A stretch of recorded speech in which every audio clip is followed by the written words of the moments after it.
কেউই কিন্তু সাপোর্ট করছে না, ভয় পিছিয়ে রয়েছে। এহেন অবস্থায় সুপ্রিম কোর্ট স্পষ্ট করে বলেছেন যে কোনো রাজনৈতিক দল বা কোনো ব্যক্তি বা কোনো সংস্থা তারা কেন্দ্রীয় তদন্তকারী যে সংস্থা তার কাজে বাধা দান করতে পারেন না।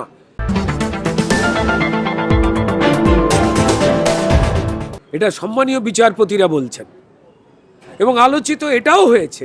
ইডির পক্ষ থেকে তুষার মেহতা জানিয়েছেন যেই যে কয়লা চুরি তদন্ত হচ্ছিল সেখানে তথ্য প্রমাণ রয়েছে যে এই আইপ্যাক এবং এই প্রতীক জৈন তাদের থ্রু দিয়ে টাকা গেছে হচ্ছে গোয়াতে 20 কোটি টাকার মতো। তো দুয়ে দুয়ে দুধ না দুয়ে দুয়ে চার, সেটা সবার সামনে স্পষ্ট।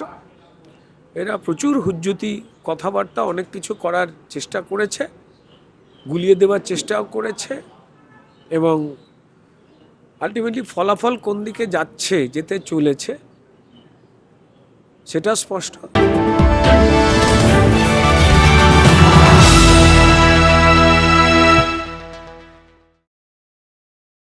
আইপ্যাকের অফিসে ইডির রেড, মমতার ফাইল নিয়ে বেরিয়ে যাওয়া। ইডি মামলা করে হাইকোর্টে, হাইকোর্ট থেকে মামলা পৌঁছেছে সুপ্রিম কোর্টে। ব্যাকফুটে তৃণমূল ও রাজ্য সরকার। এইসব ঘটনা নিয়ে অকপট অভিনেতা রুদ্রনীল ঘোষ।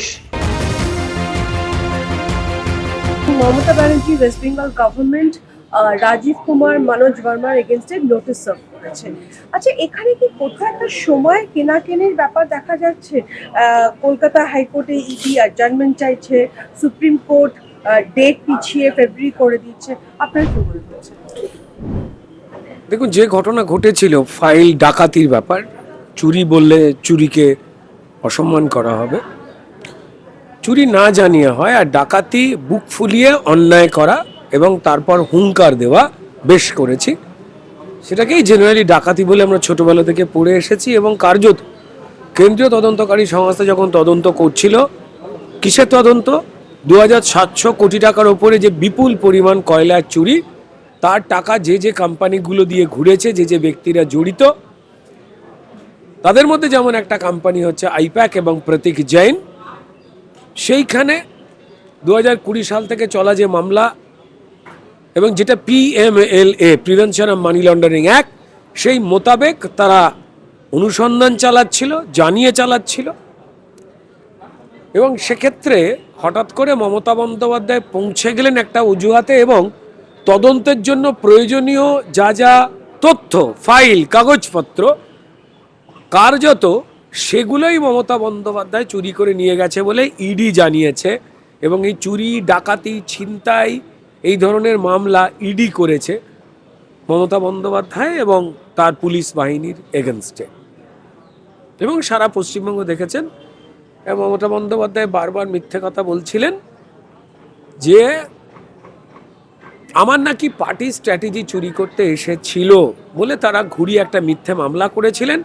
সেই মামলা তৎক্ষণাৎ সবাই জেনেছেন যে হাইকোর্টে রিজেক্ট করে দেওয়া হয়েছে, যে মামলার কোনো গুরুত্ব নেই। অর্থাৎ তৃণমূল এবং মমতা বন্দ্যোপাধ্যায়ের যে অভিযোগ ছিল, ইডি এসেছিল এই তথ্য চুরি করতে তৃণমূলের ইলেকশনের, তা মিথ্যা বলে প্রমাণ করে দিয়েছে সম্মানীয় হাইকোর্ট।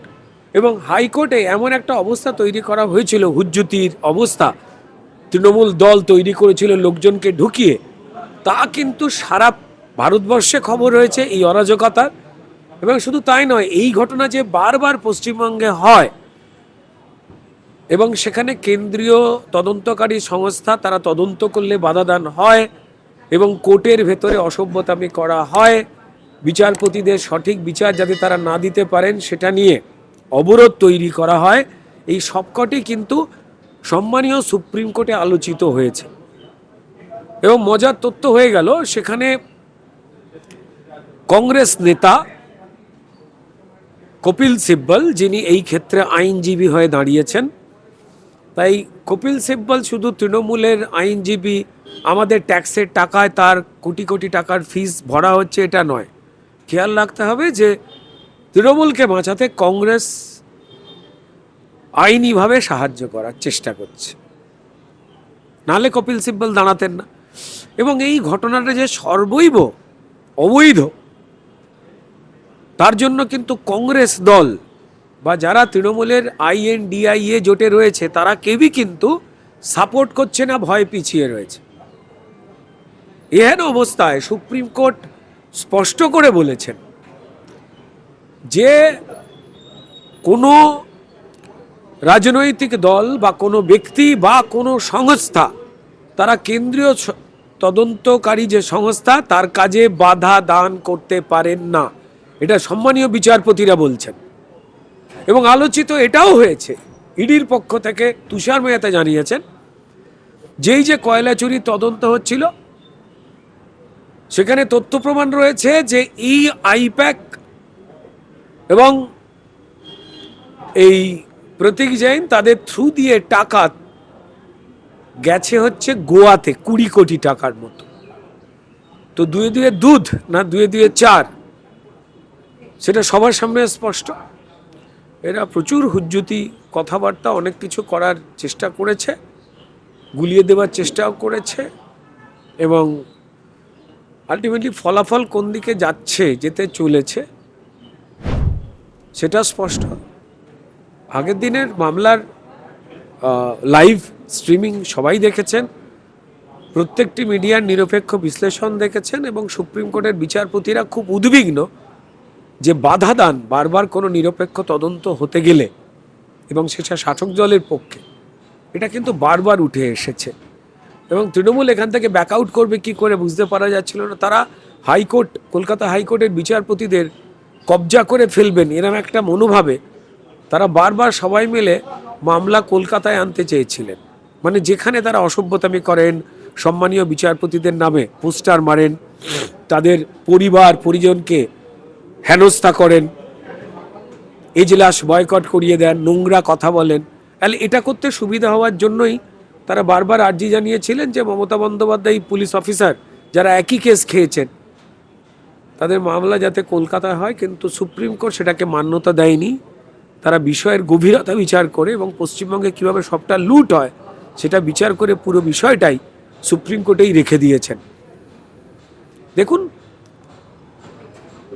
ভারতবর্ষে আইন সবার জন্য, এবং তার রক্ষা করবার দায়িত্ব আমাদের সম্মানীয় কোর্টগুলো, তারা যে রায় দিচ্ছে তা দিয়ে বুঝতে পারা যায়।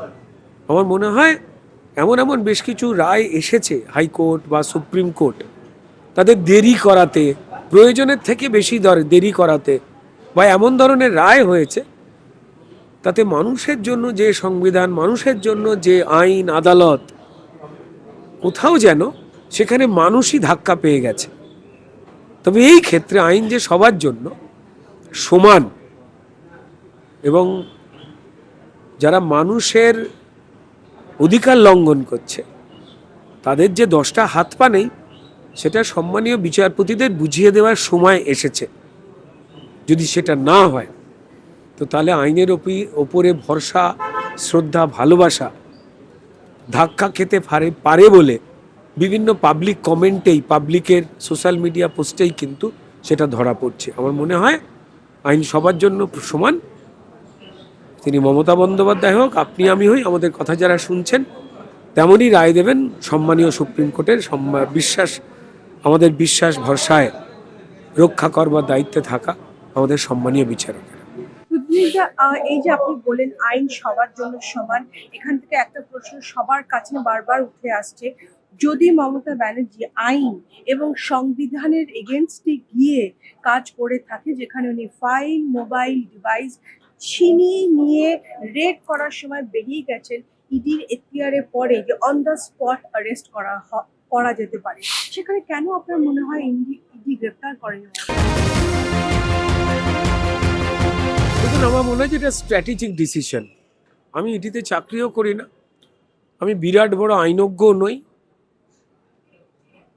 তবে এটা বুঝতে পারি সেটা হচ্ছে যে যখন একজন মুখ্যমন্ত্রী, তাকে গ্রেপ্তার করার ক্ষেত্রে বেশ কিছু পথ নিরূপণ করতে হয়, এবং একজন মহিলা, তারপর ইডির কাছে তারা জানতেনই না এই ধরনের ঘটনা ঘটাতে একজন মহিলা ঢুকে পড়বে। তো ফলত মহিলাদের অ্যারেস্ট করা, তার গা হাত পা ধরার ক্ষেত্রে মহিলা আইন রক্ষক বা পুলিশ অফিসাররা থাকেন, এক্ষেত্রে ছিল না। এবং দেখবেন এই যা যা তথ্য নথি ওরা ডাকাতি করেছে সব উনি নিজের হাতে রেখেছিলেন। অর্থাৎ কেউ যাতে ছাড়াতে গেলে তার গা ধরতে হবে, হাত ধরতে হবে, সেটা যাতে না করতে পারা যায়। আমার মনে হয় যে তারা পরিবেশ পরিস্থিতি বুঝেই পুরো সিদ্ধান্তটা নিয়েছেন, বা তাদের পরিষ্কার মনেই হয়েছিল যে আমরা বললেই ওরা বলে মিথ্যে, তাহলে আইন বলুক যে কোনটা কোন সত্যি কোনটা মিথ্যে। আমার মনে হয় যে স্ট্র্যাটেজিক্যাল কারণে তৃণমূলের অবরিত যে ঘৃণ্য পথ, সেটার সঙ্গে সঠিক অঙ্কে লড়াই করবার জন্যেই তারা বোধহয় দুপা এগোবার জন্য এক পা পিছিয়ে গিয়েছিলেন। প্রতিদিনটা বারবার করে আমরা দেখেছি, রাজীব বর্মার কেসে হোক, নারদার কেসে হোক, মমতা ব্যানার্জি ওখানে পৌঁছে গিয়ে আইন হাতে তুলে নিয়েছে। এটা কি কোথাও আবার আইপ্যাকের ঘটনায় আমরা সেম জিনিস দেখতে পাই? এটা তো সবাই দেখতে পেল পশ্চিমবঙ্গে। তিনি ভবানীপুর থানা থেকে ক্রিমিনাল ছাড়িয়ে নিয়ে গেছিলেন। তিনি ওপেনলি পরিষ্কার তার পুলিশকে ইনস্ট্রাকশন দেন এই ধরনের ঘটনাগুলোতে যাতে তৃণমূল দলের কোনো লোক যদি আইন ভাঙে তাদের না অ্যারেস্ট করবার, আর অ্যারেস্ট করলেও লঘু ধারায় মামলা দিতে বলেন যাতে বেরিয়ে যায়। আর আপনাদের মতো যে মিডিয়ারা বা ভারতীয় জনতা পার্টি যারা কর্মীরা রয়েছেন, কার্যকর্তারা রয়েছেন, তারা যখন মানুষের সঙ্গে যে অন্যায় ঘটেছে তার বিরুদ্ধে প্রতিবাদ জানান বা আপনারা খবর করেন, তখন আপনাদের নামে বিভিন্ন ধারায় পুলিশ নিজে কেস করে, গাঁজা কেস, শ্লীলতাহানির কেস, এই ধরনের কেস করে। তা আমাদের এখানে আইন নিয়ে তো মজা দেখায়। 2021 সালের পর যখন লুটপাট ভাঙচুর, আমাদের প্রায় 250-এর উপরে কর্মীকে খুন করা হচ্ছিল, লাখ লাখ ঘর ধর ভেঙে দেওয়া হয়েছে, মেয়েদের রেপ করা হচ্ছিল, সেই সময় কেন্দ্রীয় মানবাধিকার কমিশন এসে তদন্ত করতে নামে এবং তারা আক্রান্ত হয়। তারা বলে দিয়ে যায় একটাই কথা, যে পশ্চিমবঙ্গে মমতা বন্দ্যোপাধ্যায়ের সময়কালে আইনের শাসন নেই, শাসকের আইন চলছে এখানে। Today it's visible.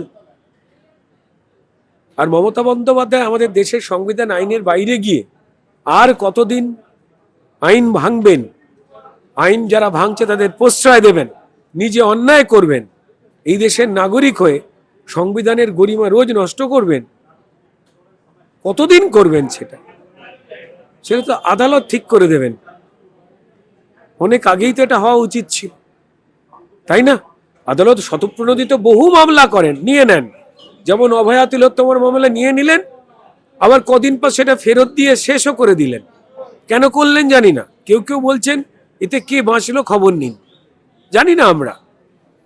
কিন্তু সম্মানীয় সুপ্রিম কোর্টের উপরে ভরসা আছে, নিশ্চয়ই এমন করে সিদ্ধান্ত নেবেন, নাহলে তো এই দেশের এজেন্সিগুলো, তদন্তকারী সংস্থাগুলো, ইডি, সিবিআই বা যে কোনো তদন্তকারী সংস্থা উঠেই যাবে যদি রাজ্য পুলিশ যদি ইয়ে করে নিয়ে চলে যায়, সব লুট করে নিয়ে চলে যায় মমতা বন্দ্যোপাধ্যায় ঢুকে।